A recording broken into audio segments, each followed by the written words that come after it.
કાલે મરું એમ કરીને ઊંઘી રહેતી.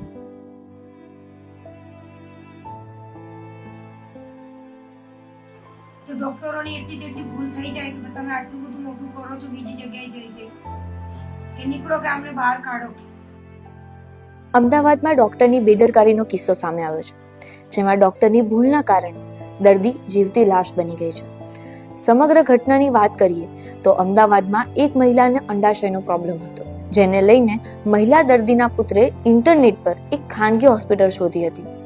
નરોડામાં આવેલી શ્રીજી હોસ્પિટલ, જ્યાં ડોક્ટર કૃષ્ણાબેન ચાવડાની હોસ્પિટલમાં ઓપરેશન માટે ગયા હતા.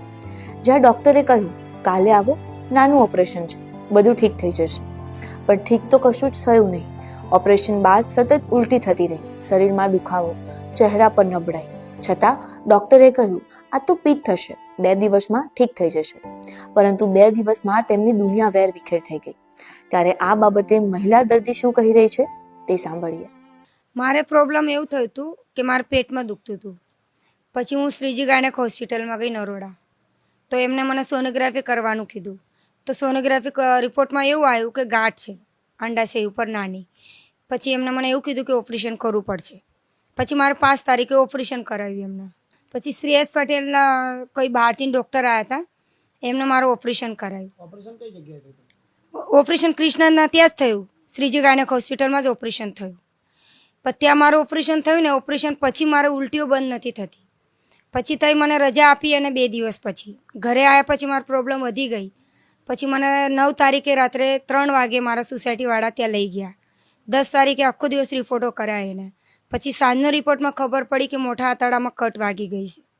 પછી મારે બીજું ઓપરેશન થયું સ્ટોમા બેગ. કોનાથી કટ વાગી ગઈ? કટ હવે એમના કૃષ્ણાના ત્યાં મારું ઓપરેશન થયું. હવે શ્રેયસ પટેલથી વાગી કે કૃષ્ણાથી વાગી એ મને નહીં ખબર. હા, એ બંને ડૉક્ટર હતા. હવે કયા ડૉક્ટરથી ભૂલ થઈ છે એ મને નહીં ખબર. પછી એને બહારથી ડૉક્ટર બોલાયા હતા, પ્રશાંત મહેતા, સિવિલ હોસ્પિટલના HOD ડૉક્ટર છે, એમને બોલાયા. પછી મારે સ્ટોમા બેગનું ઓપરેશન કર્યું મોટા ભાગનું. પછી એ સ્ટોમા મારે 60 દિવસ બહાર રહ્યું. પછી 60 દિવસ પછી મારે એ સ્ટોમાનું આંતરડું અંદર મૂક્યું ને, એના પછી મારે પેશાબની જગ્યાએથી સંડાસ જતો હતો. પછી મેં એના ત્યાં ફરી ગઈ. મેં કીધું, મેડમ મને આવી પ્રોબ્લેમ થાય છે, તમે એક વખત જે સાહેબે ઓપરેશન કરાયા છે એ સાહેબને તો મુલાકાત આપો. મને કે સાહેબ ડાયરેક્ટ નહીં આવે, જે કંઈ પ્રોબ્લેમ હોય હું સોલ્વ કરું છું. હું 1 વર્ષ એમના ત્યાં હું હર મહિને જતી હતી કે મેડમ મને આવી પ્રોબ્લેમ થાય છે.